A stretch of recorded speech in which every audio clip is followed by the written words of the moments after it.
wabarakatuh. Innal hamdalillah salatu wassalamu ala Rasulillah wa ala alihi wa sahbihi wa mawala. Asyhadu an la ilaha illallah wahdahu la syarika lahu wa asyhadu anna nabiyyana Muhammadan abduhu wa rasuluh. Allahumma shalli wa sallim wa barik ala nabiyyil karim wa rasulil azim nabiyyina wa maulana Muhammadin wa ala alihi wa ashabihi wa tabi'ihi wa ansarihi ila yaumiddin wa sallama tasliman katsira. Subhanaka la ilma lana illa ma 'allamtana innaka antal alimul hakim. Wa tub 'alaina ya maulana innaka antat tawwabur rahim. Wa 'allimna min ladunka ilman nafi'an ya dzal jalali wal ikram. As-sadah was sayyidat, assalamualaikum hayatakum, Bapak Ibu yang kami muliakan. Puji syukur kehadirat Allah SWT, salawat dan salam kepada baginda Nabi besar Muhammad sallallahu alaihi wasallam. Alhamdulillah di pagi hari ini rangkaian kajian Baitun Nubuwah, rumah tangga Nabi kita Nabi besar Muhammad sallallahu alaihi wasallam, sampai pada bahasan tentang istri beliau, bagaimana rumah tangga Nabi bersama Sayyidatuna Aisyah binti Abi Bakar. Kalau pertemuan yang lalu kita bicara tentang sosok Sayyidatuna Khadijah, maka pada hari ini kita akan mengenal lebih dekat tentang siapa itu Sayyidatuna Aisyah bintu Abi Bakar, pernikahan beliau dengan Nabi, peristiwa-peristiwa dalam perjalanan hidup beliau sampai dengan akhir kehidupan daripada Sayyidatuna Aisyah radhiyallahu. Pada pemaparan yang singkat ini, tentu sebenarnya kalau kita ingin detail menjelaskan tentang kehidupan daripada Sayyidatuna Aisyah, tentulah mungkin perlu beberapa kali pemaparan dan pertemuan, tetapi kami sampaikan yang beberapa poin singkatnya saja dalam kesempatan kali ini. Ingin tahu latar belakang kehidupan beliau, pernikahan beliau, peran-peran dakwah ini sahabiyah sekaligus istri Nabi, dan bagaimana rumah tangga daripada Aisyah bersama Rasulullah SAW di antara istri-istri Nabi yang lain. Maka bahasan atau gambaran Nabi dengan Aisyah itu yang paling kompleks, yang paling banyak, yang paling lengkap dibanding istri-istri beliau yang lain. Dan semoga bahasan kita kali ini memberi juga pelajaran bagi keluarga kita, di dalam membina rumah tangga. Nah, Aisyatul Ridha itu atau Sayyidatuna Aisyah, nama aslinya adalah Aisyah. Nama lengkap dan keluarga beliau namanya Aisyah bintu Abi Bakar. Jadi ada Aisyah secara kebahasaan, bapak-bapak, ibu-ibu, Aish itu artinya terambil dalam bahasa Arab, itu terambil dari kata-kata Asya yang artinya hidup. Jadi Aisyah itu berarti yang hidup, gitu ya, yang hidup. Wanita yang hidup, dalam artian hidup itu ya secara jasmania hidup, secara rohania hidup, perannya di dalam kehidupan juga memiliki peran penting, itu Aisyah. Nah, kalau ingin mengkaitkan kepada sifat kepribadian Aisyah, maka jadinya Aisyiyah. Itu yang sering kita dengar. Kalau ingin mengkaitkan kepada sosok pribadi Nabi Muhammad, namanya Muhammadiyah. Jadi kalau kita dengar ada Muhammadiyah, Aisyiyah, itu maksudnya itu. Jadi mengkaitkan diri, menisbatkan diri kepada Aisyah, maka namanya Aisyiyah. Itu jadi kata sifat, gitu ya. Ini dia. Jadi Aisyah binti Abu Bakar atau Aisyah bintu Abi Bakar. Nama ayahnya Abu Bakar As-Siddiq. As-Siddiq itu gelar beliau. Nanti gelar ini kalau dibahas lebih detail berkaitan dengan peristiwa Isra dan Mi'raj, karena beliau membenarkan apa saja informasi yang datang dari Nabi tentang peristiwa-peristiwa yang peristiwa-peristiwa mukjizatan itu yang tidak masuk akal atau di luar nalar manusia. Tapi beliau membenarkan dan selalu membenarkan, makanya disebut As-Siddiq. Itu As-Siddiq yang terus menerus membenarkan. Salah satu sahabat dekat Nabi sallallahu alaihi wasallam dan khalifah pertama setelah wafatnya Rasulullah sallallahu alaihi wasallam. Ibundanya siapa? Ibundanya adalah Ummu Rumman, seorang wanita yang juga beriman dan taat kepada Allah Subhanahu wa taala. Abu Bakar itu punya istri beberapa. Jadi punya anak juga beberapa. Yang dari Ummu Rumman ini adalah Aisyah. Ya. Nah, Aisyah ini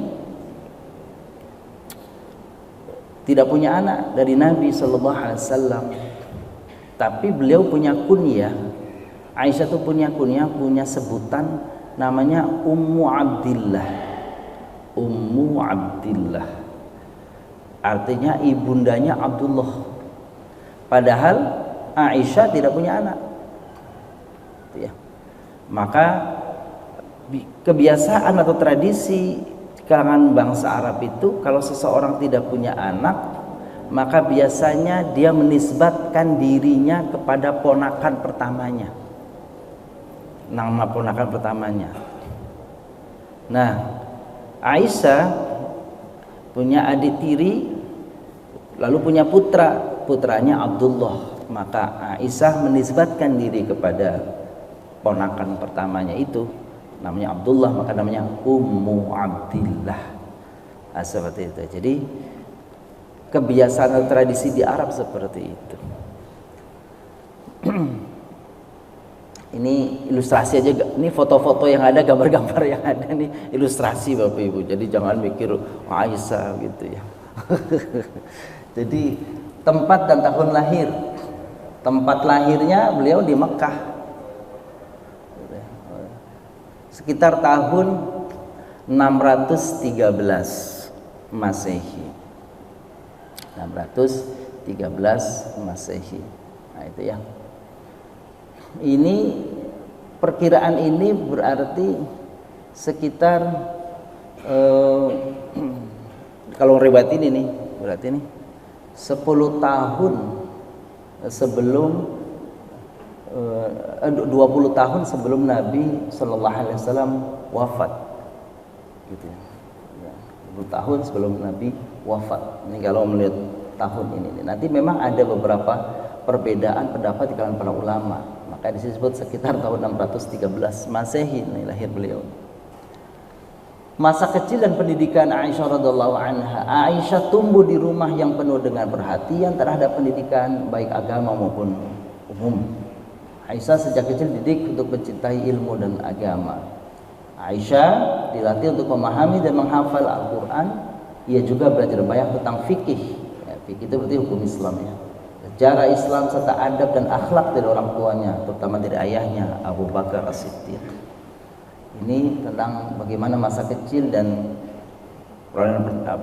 pendidikan yang diperoleh oleh Aisyah radhiallahu anha. Kita lanjut pada bagaimana kepribadiannya, cerdasan kepribadiannya.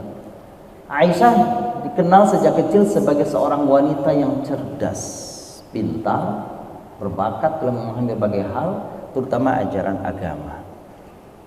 Ini Aisyah. Ketajaman pikirannya dan kemampuannya untuk memahami wahyu dan sunnah Nabi Sallallahu Alaihi Wasallam membuatnya menjadi salah satu sahabat yang paling terkemuka dalam pengetahuan.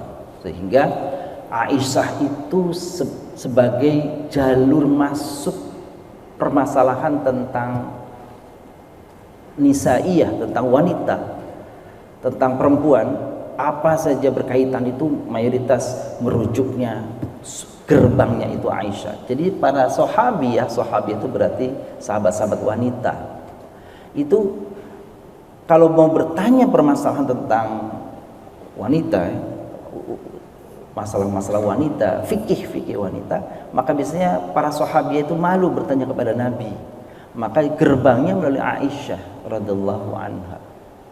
Bagaimana ibadah? Jadi kalau bapak-bapak, ibu-ibu perhatikan nanti waktu ihram, waktu haji, bagaimana waktu haid, bagaimana haji. Padahal orang tawaf itu kan harus dalam keadaan suci. Nah, itu bagaimana? Dan itu sumbernya dari Aisyah radhiyallahu anha. Bagaimana dalam konteks hubungan suami istri itu ketika dalam keadaan haid dan sebagainya, itu wanita, para sahabat tentu malu mau bertanya kepada Nabi. Itu kan masalah privasi. Maka tanyanya melalui Aisyah. Maka Aisyah bertanya kepada Rasul, lalu Rasul menjawab dan Aisyah kemudian menyebarkan. Jadi ini gerbang. Biasanya perihal atau urusan-urusan tentang wanita itu gerbangnya melalui Aisyah radhiyallahu anha. Kepribadian Aisyah radhiyallahu anha, Aisyah juga memiliki kepribadian yang kuat, berani, percaya diri. Bapak Ibu memuliakan, nanti setelah Rasulullah wafat itu ada masa di mana terjadi namanya fitnatul kubro. Fitnah kubro itu fitnah besar artinya. Fitnah besar di mana di dalamnya itu terjadi pertikaian antara kaum muslimin. Dan ternyata yang dominan pada peristiwa itu sebenarnya adalah motif kekuasaan, motif politik, suksesi. Di dalam perjalanan itu, dalam fitnah kubro itu, pada masa pada masa khilafah Ali bin Abi Thalib, ada peristiwa dikenal peristiwa perang namanya perang Jamal. Ya, jadi Jamalnya nggak pakai panjang, bukan Jamal tapi Jamal. Bahasa Inggrisnya camel, onta. Jadi kalau pendek Jamal itu artinya onta. Kalau nama orang Jamal, wah mati. Ya. Nah, perang itu ternyata antara Ali bin Abi Thalib dengan pihak yang lawannya itu ternyata dipimpin oleh Aisyah radhiyallahu anha melawan Ali bin Abi Thalib. Coba, Ali bin Abi Thalib itu siapa? Ali bin Abi Thalib itu kan mantunya Nabi. Meskipun Ali bin Abi Thalib istrinya Fatimah dari ibundanya Khadijah, kan gitu ya. Jadi ibu sambung daripada Fatimah. Itu melakukan peperangan disebut perang Jamal. Kenapa disebut perang Jamal? Karena Aisyah menunggang unta, memimpin pemberontakan melawan Ali bin Abi Thalib. Itu dikenal namanya perang Jamal. Karena Aisyah menaiki unta melawan Ali bin Abi Thalib. Gitu ya. Oke. Jadi berani ini Aisyah ini. Tetapi sisi lain kritis dalam berbagai hal, termasuk dalam membela kebenaran dan menanggapi isu-isu sosial dan agama. Pernikahannya dengan Nabi Sallallahu Alaihi Wasallam. Ternyata bapak-bapak ibu yang muliakan, dan memang semua pernikahan Nabi itu kalau tidak karena perintah Allah, paling tidak atas izin Allah Subhanahu wa taala. Tidak ada pernikahan Nabi sallallahu alaihi wasallam yang istrinya sekian banyak itu atas dasar keinginan Nabi semata. Bahkan ketika sudah istri beliau yang disepakati ulama itu 11, maka masih ada seorang wanita yang berparas cantik lagi, kaya, dzatu mansabin wa jamalin, begitu disebut dalam sejarah. Cantik lagi, punya kedudukan.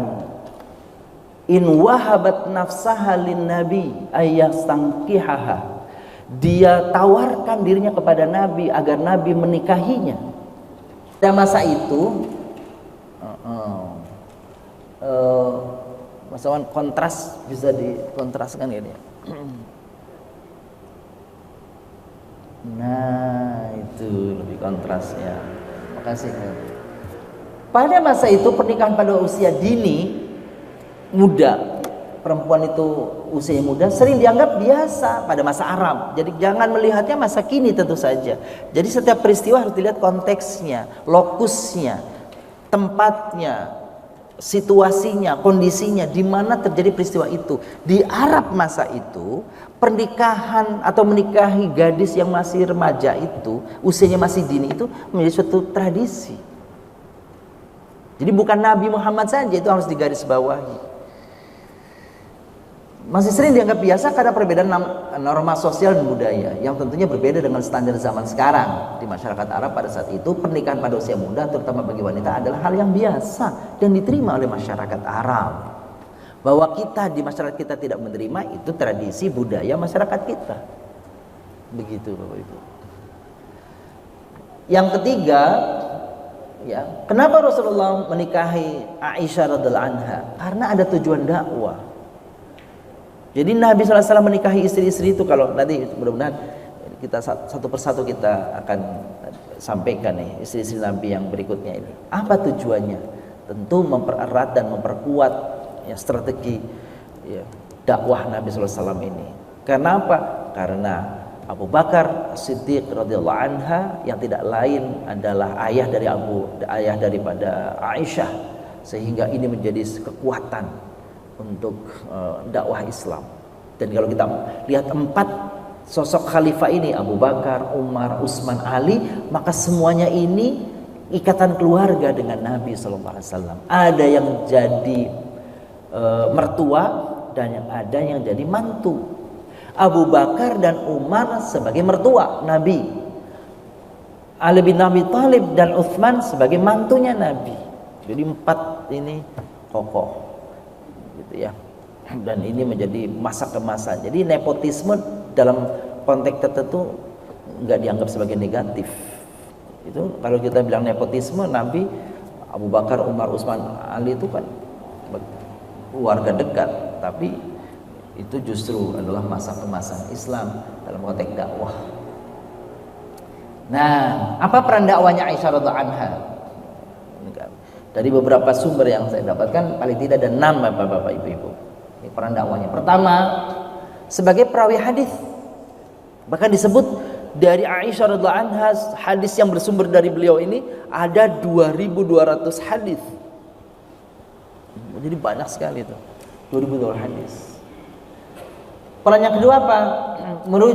Menjadi rujukan utama dalam memahami agama Islam seperti yang saya jelaskan tadi. Jadi kalau ada ummahat, ada nisa, ada kaum wanita yang ada masalah tentang fikih, masalah-masalah keislaman berkaitan dengan wanita, maka gerbangnya adalah Aisyah radhiallahu anha. Guru dan pendidik generasi muslim.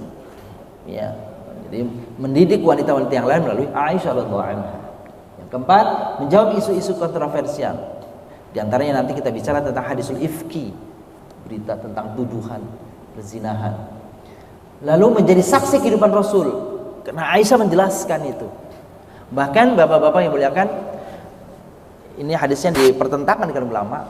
Hadis tentang Isra Mi'raj itu salah satunya bersumber dari Aisyah radhiallahu anha. Kalau kita bicara umumnya, mayoritas ulama mengatakan Isra Mi'raj itu terjadi pada diri Rasul, jasad dan waruhan. Jasad dan rohnya beliau naik ke langit yang dibawa dengan burak tadi itu. Tapi Aisyah adalah mengatakan, sumbernya Aisyah, Nabi itu tidak pergi dengan jasadnya ke langit itu, tapi hanya rohnya saja. Ini menurut Aisyah radhiyallahu anha. Jadi ada 2 pendapat besar dalam peristiwa Isra Mi'raj. Apakah Nabi berisra Mi'raj itu rohnya saja sebagaimana pendapat Aisyah, ataukah dia Rasulullah SAW itu Isra Mi'raj jasad dan waruhan? Iya, jasadnya, ya rohnya semuanya. Mayoritas mengatakan yang kedua, jasad dan rohnya. Kenapa? Awal ayatnya saja diawali dengan kata Subhana, Maha Suci. Berarti ini peristiwa yang luar biasa. Kalau roh mah siapa saja bisa, orang mimpi juga bisa. Justru karena jasad dan rohnya ini yang tidak masuk dalam logika manusia, nalar manusia, itulah kemujizatannya. Dan ternyata riwayat yang dari Aisyah ini dipertanyakan oleh sebagian sahabat, perawi hadis yang lain. Kenapa? Karena waktu Nabi SAW Isra Mi'raj, Aisyah itu belum menjadi istri Nabi Sallallahu Alaihi Wasallam.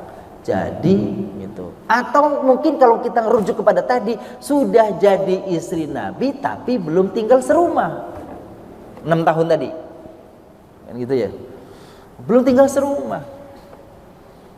Kan peristiwa Isra Mi'raj sebelum peristiwanya nikah dengan nikah secara fisik dengan Aisyah radhiallahu anha. Gitu. Jadi pendapat itu dianggap lemah. Kenapa? Karena Aisyah waktu meriwayatkan hadis belum tinggal serumah dengan Nabi Sallallahu Alaihi Wasallam. Gitu. Terus teladan keteguhan iman ini. Jadi kalau pengen melihat bagaimana hebatnya, teguhnya, kokohnya imannya seorang wanita pada saat itu ya Aisyah radhiallahu anha. Nah ini dia haditsatul ifk, peristiwa ini namanya hadis ifki. Hadis itu bukan hadis itu bukan hadis yang kita pahami ucapan. Maka nyebutnya ini Bapak Ibu dalam bahasa Arab ini, lihat Bapak Ibu nih. Kalau hadis itu yang panjang itu dalnya, hadis itu artinya ucapan.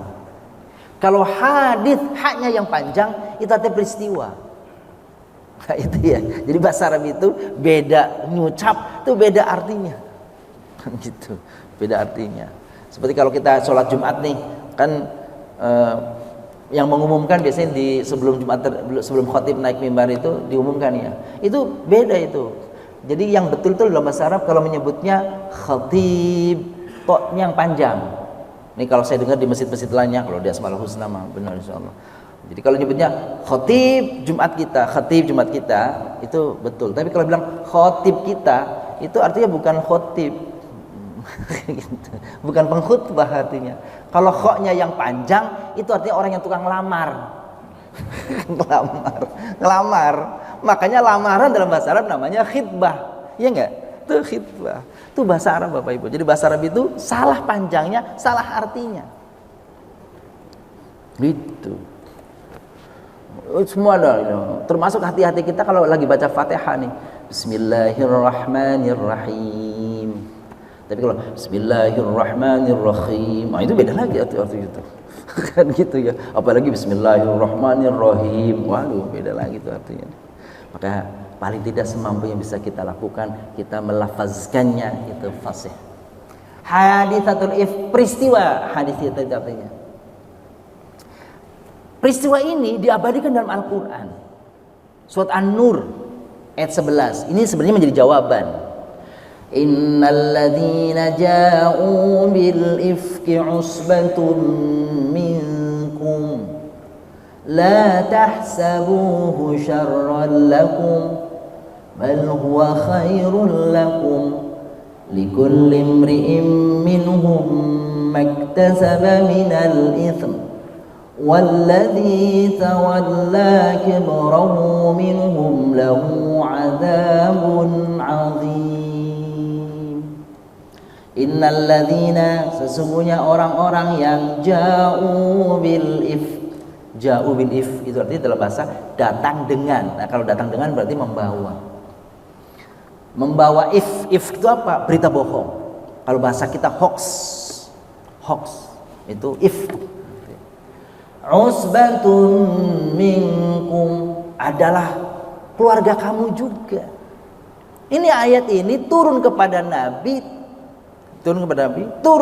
Nabi dan Aisyah, sesungguhnya berbicara tentang keluarga daripada Abu Bakar As-Siddiq radhiyallahu anhu. La tahsabuhu syarran lakum, jangan kalian duga itu buruk bagimu, tapi itu justru baik bagimu. Jadi peristiwa hadis ifki ini memang satu peristiwa ini bencana dalam keluarga Nabi, prahara besar dalam keluarga Nabi, ujian besar dalam keluarga Nabi. Tapi di sisi lain, syarr khairul lakum, baik bagi dakwah. Apa itu? Nabi akan tahu siapa yang munafik, siapa yang bukan. Siapa orang-orang yang membela Islam sesungguhnya, siapa yang membela keluarga Nabi, dan siapa sesungguhnya yang benci pada keluarga Nabi. Ketahuan di situ. Nah, kita langsung pada peristiwanya saja nih. Peristiwanya begini Bapak Ibu. Saya jelaskan aja nih. Jadi suatu ketika Rasulullah perang, ya, ada perang memerangi Bani Mustalik. Setelah peristiwa Bani Mustalik itu, Rasulullah pulang. Pada saat itu, riwayat Aisyah radhiallahu anha mengatakan, setiap kali mau perang Nabi itu mengundi siapa di antara istrinya yang mau ikut mendampingi beliau. Maka diundi istrinya. Begitu keluar, yang keluar nama Aisyah. Berarti Aisyah yang akan mendampingi Nabi selama perjalanan untuk perang ini. Akhirnya Aisyah ditempatkan di Khawdaj. Khawdaj itu tempat kayak rumah-rumah kecil di atas pundak, di atas punggung onta, yang biasa dipakai untuk para bangsawan atau wanita-wanita mulia, taruh di tempat sangkar yang di atas onta itu.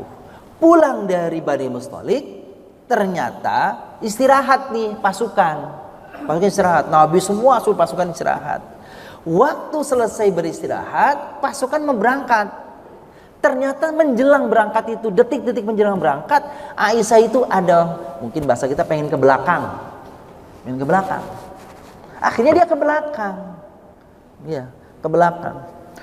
Pas ke belakang gitu. Ternyata waktu ke belakang itu ada sesuatu yang tertinggal. Kapan nyadarnya itu? Aisyah balik lagi ke untanya. Begitu sudah jalan beberapa langkah, dia baru ingat ada yang ketinggalan kalungnya. Kalung itu sangat berharga karena itu adalah peninggalan dari ibundanya, Ruman. Maka dia katakan kepada pengawal yang sedang menuntun untanya supaya balik sebentar, tunggu sebentar, dia mau ngambil kalung. Ya, akhirnya yang menuntun unta tadi berhenti mengambil kalung. Nah, ketika mengambil kalung mungkin kelamaan, Aisyah ini tidak terasa tertidur saat mengambil itu. Semua pasukan sudah berangkat. Orang sudah berangkat. Ternyata Nabi memerintahkan salah satu sahabat yang namanya Safwan bin Mu'attal untuk menjadi, kalau bahasa kita, penyapu bersih. Penyapu bersih. Ada orang yang menyapu bersih nih, ada orang ketinggalan enggak? Nah, kok ada ontaknya Aisyah? Akhirnya dia cari itu Aisyah. Dia lihat Aisyah, dia bilang tidak berkerudung. Kaget, akhirnya dia tutup mukanya, dia balik mukanya. Aisyah juga dia terkaget begitu. Ada laki-laki yang nggak nyadar bahwa memang pasukan sudah berangkat ke Madinah, pulang ke Madinah. Akhirnya kemudian Safwan membalikkan diri sambil mempersilakan Aisyah naik ke dalam untanya seperti semula. Lalu kemudian Safwan menuntun untanya pulang ke Madinah. Inilah jadi bahan gosip orang tuh. Udah makanan empuk ini, wah orang munafik gitu. Ternyata salah satu penyebar hoaxnya itu adalah ponakan daripada Aisyah itu sendiri. Dari sekian banyak itu, keluarganya masih keluarga Abu Bakar. Dan sedihnya lagi, ini keluarga, saya lupa namanya, nanti ada tapi bukan itu. Ini keluarga ini dijamin hidupnya sama Abu Bakar. Kok tega-teganya menusuk dari belakang? Begitu ada peristiwa fitnah begini, ini keluarga diantara yang menyebarkan fitnah itu.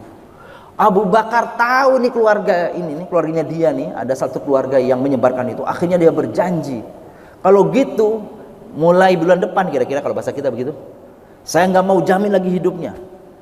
Dibantu, kira-kira kalau bahasa kita keselnya ini, nah ini bahasa kita ya, udah dibantu selama ini hidupnya ternyata kan gitu, nggak tahu berterima kasih kalau kita kira-kira gitu tuh ngomongnya tuh. Nah, itu kalimat yang tadi itu, la tahsabuhu syarrul lakum bal huwa khairul lakum. Jangan kira peristiwa itu buruk. Betul, satu sisi peristiwa ini menjadi prahara besar, tapi di sisi lain kamu akan lihat siapa orang-orang yang betul-betul komitmen, ikhlas, tulus membela Nabi sallallahu alaihi wasallam dan keluarganya Abu Bakar, dan siapa yang tidak betul-betul membela itu ketahuan. Akhirnya apa yang terjadi Bapak Ibu muliakan? Itu berhari-hari. Aisyah, kalau bahasa kita kan orang sini dilalah gitu ya. Dilalahnya apa dilalah tuh? Qadarullah tuh, qadarullah. Pulang dari peristiwa itu Aisyah demam. Sakit. Jadi tidak keluar kamar, artinya sebelum kamar berhari-hari. Nabi dengar nih peristiwa itu, maka Nabi mendiamkan Aisyah dalam rangka apa? Bukan marah, tapi Nabi tidak berani mengambil sikap kecuali Nabi tunggu wahyu dari Allah SWT tentang peristiwa ini. Dan lama peristiwa itu. Ada yang mengatakan 40 hari baru turun ayatnya. Jadi Nabi mendiamkan. Tapi lama-lama Aisyah melihat ada sesuatu yang aneh nih. Nabi kok mendiamkan saya? Ada apa saya ini kan gitu.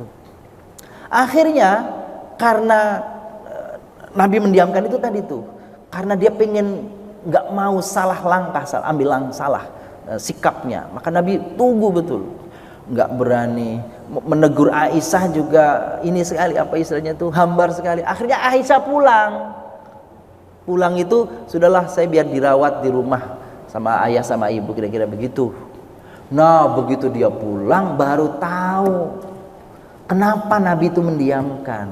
Ternyata ada desas-desus di luar rumah yang sudah heboh, yang sudah apa kalau bahasa kita viral kan gitu ya, yang sudah viral tentang gosip adanya perselingkuhan antara Safwan bin Mu'attal dan Aisyah Ridho. Wah, dia tambah sakit akhirnya Aisyah nih. Dalam keadaan udah gak karu-karuan ini nih, rameh Madinah itu, Nabi tetap diam. Ternyata di saat-saat seperti itu nih diceritakan, tapi nggak ada dalam sejarah kita, sebagian sejarah nggak ada. Saya dapatkan kisah Ali bin Abi Thalib saat Aisyah belum pulang ke rumah orang tuanya, dia pikir nggak ada Aisyah. Ali sedang berkunjung ke rumah Nabi, Aisyah ada di kamar. Nah, Ali ngomong kepada Nabi, ini omongan yang sangat hati-hati ini, makanya bapak-bapak, ibu-ibu nih hati-hati nih. Ini omongan ini membekas di hati Aisyah sampai Nabi wafat itu nanti kepada Ali bin Abi Thalib. Begitu katanya itu. Apa itu omongan itu? Omongan Ali kira-kira ngomongnya seperti Bapak Ibu. Wahai Rasulullah, ngapa sih engkau itu, ngapain kau termenung begitu, engkau jadi dibuat susah sih oleh Aisyah. Emang gak ada yang lain wanita yang lebih cantik? Tuh coba kamu begitu tuh. Udahlah, kalau Rasul mau saya carikan. Oh, didengar, orang dalam denger. Gimana tuh? Wow, itu yang tadi saya ceritakan, peristiwa perang Jamal itu, perang Jamal tadi itu. Udahlah ada konflik politik gitu, diembel-embeli itu dulu tuh. Wah, jadi udahlah. Itu katanya gitu, perang Jamal itu kenapa? Salah satu eksesnya itu dulu tuh Aisyah pernah jengkel sama Ali bin Abi Thalib. Tapi wallah alam ini nggak dalam hadis, nggak dalam ini bisa percaya bisa nggak bapak-bapak ibu. Oke, itu ternyata. Nah, akhirnya turunlah ayat tadi. Ayat tadi membebaskan, Allah menjelaskan bahwa Aisyah itu tidak seperti yang mereka duga. Aisyah itu bersih, Aisyah itu suci. Akhirnya Nabi kemudian legowo hatinya, lalu kemudian kembali bersama Aisyah. Luar biasa memang tuh cobaannya, luar biasa keluarga itu ya. Nah, itu cobaannya. Ini kalau kita baca itu intinya Bapak Ibu, peristiwa itu. Penyebab fitnah itu orang munafik namanya Abu Abdullah Suraqi. Ini yang bukan keluarga Aisyah, ini bukan. Ya. Oke, reaksi Nabi. Nabi tenang, Nabi diam, ya, sambil menyelidiki, sambil memang seperti apa sih sahabat-sahabat yang lain. Umar bin Khattab ditanya nggak berani jawab. Kenapa? Ini masalahnya berkaitan dengan sahabatnya Abu Bakar. Kalau saya ngomong apa salah nanti, nggak berani, dia nggak bisa komentar. Utsman nggak berani komentar. Begitu manggil Ali tadi komentarnya. Emang kagak ada yang lain apa Nabi? Udahlah cari aja yang lain. Tuh gitu. Ya jadi udah. Sahabat yang dua kan lebih senior, Ali kan lebih muda, kan gitu, meletup-letup. Maka sahabat sendiri tuh nggak berani, dia nggak berani ngasih pendapat. Ya pokoknya yang terbaik bagi Rasul aja lah, gitu ya. Itu siapa? Utsman dan Umar. Abu Bakar nggak ditanyain, kan ini yang sedang ada masalahnya. Wahyu menjelaskan, ada tadi tuh, gitu ya. Surat An-Nur ayat 11 sampai ayat 20. Yang tadi ayatnya itu. Bahwa Aisyah itu suci, nggak seperti yang mereka tuduhkan. Orang-orang yang memberikan tuduhan itu berat hukumannya. Baik. Pelajaran dari kisah ini. Jadi pelajaran dari kisah Ifki tadi, pembelaan Allah terhadap Aisyah radhiyallahu anha melalui ayatnya, pengaruh pada masyarakat Islam ya. Jadi kita nih kalau ada seperti ini hoax nih, maka paling tidak pelajaran harus hati-hati. Hati-hati kalau dapat informasi yang masih simpang siur. Fitnah dan gosip bahaya ini dapat merusak individu dan keluarga serta masyarakat. Oke, muliakan. Setelah ini ya, hikmah dan peristiwanya sebelum terakhir ini dia kesabaran ya, hikmah dan ujian. Terakhir yang akan disampaikan ini Bapak Ibu, terakhir nih. Ada bentuk-bentuk yang perlu nih sebagai keluarga ikut juga nih meneladani nih kemesraan antara Nabi dan Aisyah radhiyallahu anha. Ya, Nabi waktu menikahi Aisyah itu usianya sudah 53 tahun kira-kira. 53 tahun. Atau enggak sekitar 51 sampai 53 tahun. Itu Aisyahnya. Aisyah usianya kalau kita ngikutin pendapat yang paling masyhur tadi 9 tahun. 11 tahun berkumpul. Jadi usia Nabi 53 tahun berkumpul dengan Aisyah. Usia Nabi 50 tahun menikah tapi belum berkumpul. 53 baru berkumpul. Aisyah waktu 11 tahun. Ini beberapa sumber dari Aisyah sendiri tentang beberapa kemesraan Nabi bersamanya. Pertama, memanggil dengan panggilan mesranya, ya Humairah. Ya, Humairah itu kan artinya wahai yang pipinya kemerah-merahan. Karena berarti Aisyah itu putih orangnya. Orangnya bersih putih sehingga kalau lagi malu itu pipinya memerah. Gitu. Jadi bukan warna, ada yang mengatakan kulitnya merah, enggak, kulitnya putih. Justru karena putih itu maka kalau lagi malu, kalau lagi marah itu merah wajahnya. Yang kedua, bermain bersama. Nabi itu bermain. Jadi kan Aisyah kan masih kecil ya, bermain. Bahkan dalam hadis mengatakan satu saat lomba lari berdua nih. Lomba lari. Pada lomba pertama Aisyah yang menang. Tapi pada lomba lari kedua Rasulullah yang menang. Tuh gitu ya. Nah, hadisnya itu ya. Itu Aisyah menceritakan bahwa ia pernah berlomba lari dengan Nabi. Awalnya ia menang, tetapi pada lomba berikutnya Nabi menang dengan bercanda berkata ini balasan untuk yang pertama tuh. Jadi bercanda juga Nabi itu. Itu enggak tegang-tegang amat hidupnya, enggak kayak serem hidupnya enggak Nabi itu. Maka Nabi banyak dikenal orang yang murah senyumnya Nabi itu. 3, makan dan minum bersama.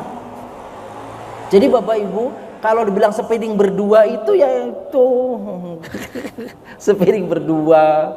Bahkan Nabi SAW itu minum diceritakan ini ada satu peristiwa Nabi minum dari gelas yang sama dengan Aisyah radhiyallahu anha, bahkan minumnya itu sengaja. Rasulullah menempelkan bibirnya itu di bekas bibirnya Aisyah. Tuh begitu. Ini mah suami istri nggak mau sono. Pakai sendiri itunya gelasnya. Gitu nggak bapak-bapak?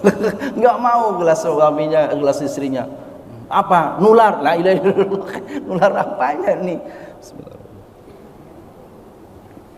Jadi gitu Bapak Ibu. Jadi begitu mau minum Nabi, mana tadi bekas bibirnya Aisyah nempelnya, di situ dia minum. Itu kalau bahasa anak muda, so sweet banget ya kan gitu ya. Itu Nabi itu mesra banget Nabi itu. Nih kemesraan-kemesraan yang boleh Bapak Ibu. Tadi saya katakan Nabi usianya waktu itu 53 tahun, masih seperti 53, 54, 55 terus sampai dengan menjelang wafat. Bahkan saya selak sedikit, Aisyah menyatakan Nabi itu wafat menghembuskan nafas terakhirnya antara dada dan leherku. Jadi lagi diapain tuh Bapak Ibu? Lagi dipeluk Nabi itu dalam pelukan Aisyah. Nabi menghembuskan nafas terakhirnya antara dada dan daguku. Berarti sedang dipeluk Nabi itu. Oke, kita lanjutkan nih. Membantu pekerjaan rumah itu ya. Jadi kalau lagi bikin adonan, Nabi bikin adonan. Menjahit, Nabi kadang-kadang menjahit sendiri. Boleh kita lakukan, tapi meskipun setiap waktu kadang-kadang begitu.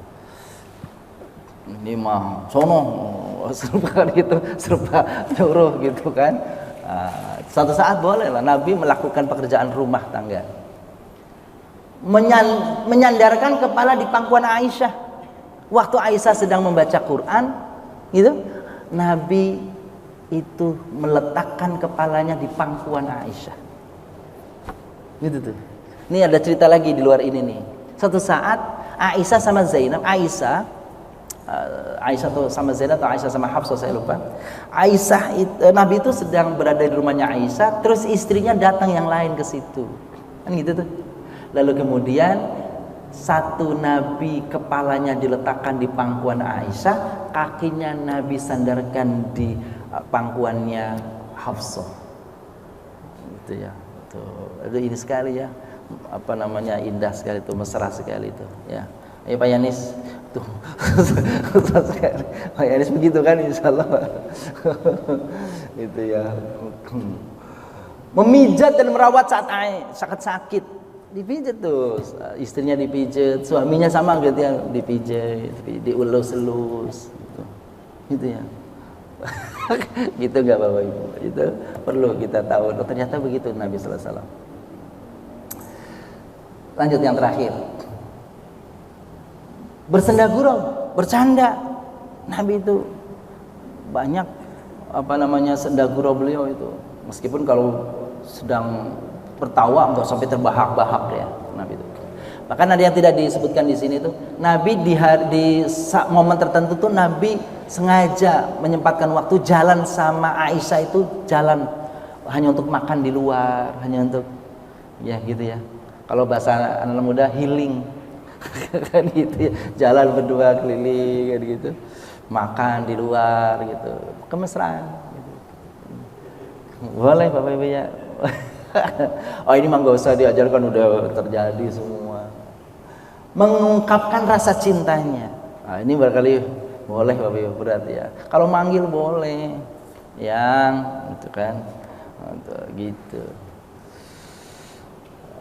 Memberikan waktu khusus untuk Aisyah. Nabi selalu adil kepada istri-istrinya dan memberikan waktu khusus untuk setiap istrinya. Namun kedekatan dan kemesraan beliau dengan Aisyah sangatlah istimewa, karena Aisyah dikenal sebagai istri yang paling beliau cintai. Yang terakhir, mengajarkan ilmu dengan lembut. Nabi sering mengajarkan kepada Aisyah dengan penuh kelembutan. Aisyah menjadi salah satu sahabat yang paling banyak meriwayatkan hadis dan menunjukkan perhatian kepada Rasulullah SAW dalam membimbing istrinya. Inilah beberapa hal berkaitan dengan sosok kepribadian Aisyah. Mudah-mudahan meskipun kita bicara tentang Aisyah, tetapi ada hal-hal yang saya kira mudah-mudahan bermanfaat bagi keluarga kita. Amin ya rabbal alamin. Dan wafatnya Aisyah kapan? Wafat pada 17 Ramadan tahun 58 Hijriah. Nabi wafat tahun 13 Hijriah. 11 Hijriah. Sedangkan Aisyah tahun 58 Hijriah. Itu Bapak Ibu. Jadi jauh ya. Ya, sekitar 608. Lokasi wafatnya di Madinah. Saat usia wafat 66 tahun, penyebab wafatnya sakit, dan waktu dimakamkan, beliau dimakamkan di Baqi' di samping Masjid Nabawi. Dilakukan di malam hari karena wasiatnya Aisyah. Kenapa? Supaya tidak merepotkan orang dan tidak banyak orang yang datang di malam hari gitu ya. Saya kira itu Bapak Ibu yang kami muliakan nih. Aisyah meninggalkan warisan besar berupa hadis-hadis ilmu pengetahuan, keteladanan dalam berbagai aspek kehidupan, terutama dalam fikih dan peran wanita dalam Islam. Alhamdulillah ya rabbil alamin. Demikian, jika ada hal yang barangkali ingin disampaikan dari apa yang kami sampaikan, sekiranya nanti kami tahu dan kami coba jawab. Sekiranya nanti tidak tahu, nanti akan kami tunda di kesempatan berikutnya insya Allah. Ada Bapak Ibu? Oh ya, silakan Bapak.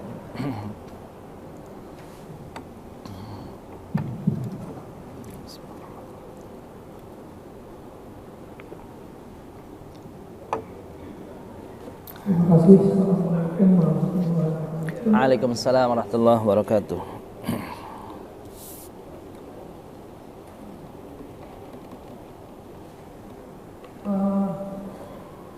Tadi paparan tadi disebutkan bahwa dalam kehidupan Rasulullah,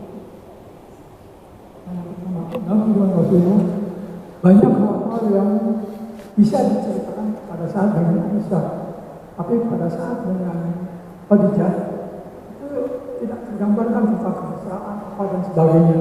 Karena hal itu ada juga terjadi pada saat dengan Khadijah. Yang kedua, terkait dengan pernikahan Rasulullah. Kita sebagai umat, kami apa yang terjadi pada saat Rasulullah. Tapi tadi disebutkan ada faktor-faktor yang menimbulkan pertentangan. Nah, apakah pertentangan itu sebagai tidak percaya apa yang terjadi pada Rasulullah, hingga ada pihak-pihak yang bertentangan dengan masalah pernikahan itu sendiri. Terima kasih. Assalamualaikum warahmatullahi wabarakatuh. Waalaikumsalam warahmatullahi wabarakatuh. Makasih Pak Haji, saya coba share pertanyaan beliau. Pertama, bagaimana dengan Khadijah radhiyallahu anha? Sebenarnya rasa cinta Nabi kepada Khadijah itu secara umum melebihi daripada kepada Aisyah. Cuma kalau Aisyah itu, kalau perbedaannya ini kan memang gadis ya, masih gadis, jadi masih manja kan gitu ya. Jadi lebih ekspresif kira-kira kalau bahasa kita. Jadi diceritakan. Sedangkan kalau Khadijah itu kan dewasa, jadi lebih memendam diri. Itu pertama itu. Yang kedua, Rasulullah menikahi Khadijah itu kan pada saat Nabi belum menjadi Rasul dan Nabi. Begitu. 15 tahun pernikahan dengan Nabi, barulah Nabi diangkat jadi Nabi dan Rasul. Seperti itu. Setelah Nabi dan diangkat Nabi dan Rasul, sisa hidupnya gitu, sisa 10 tahun setelah itu masa-masa genting, masa-masa sulit, masa-masa dakwah yang perjuangan yang luar biasa.